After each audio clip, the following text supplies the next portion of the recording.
muririmbe ikuzo ry'izina ryayo, muyikuze muvuge ibisingizo byayo, nimubwire Imana muti mbega ibikorwa byawe ngo biratera ubwoba. Isi yose nihimbazwe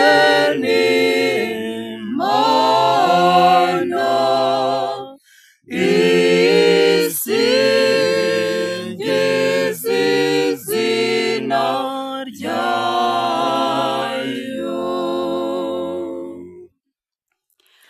Abatuye isi bose bapfukamye imbere yawe, bakagucurangira baririmba izina ryawe. Nimuze mwirorere ibikorwa by'Imana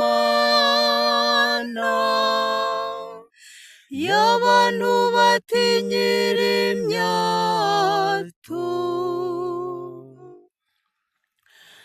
Isi yose nihimbazwe n'Imana, isingize izina ryayo.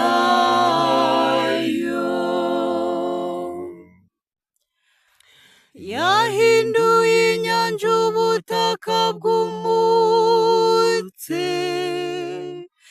n'uruziba rwambuka ku maguru rwakamye kare.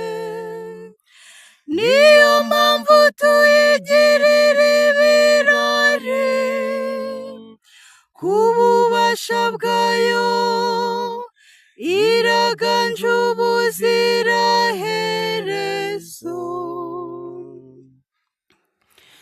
Isi yose nihimbazwe n'Imana, isingize izina ryayo.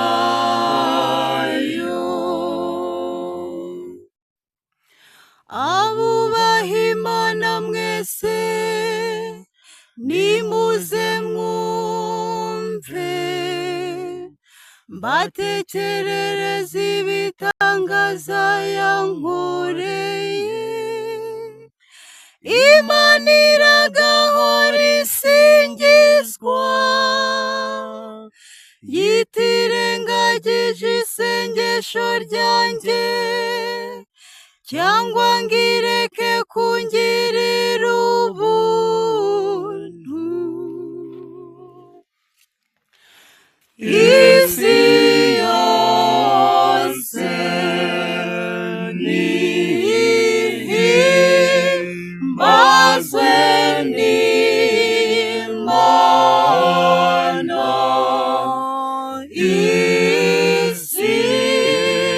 isingize izina ryayo.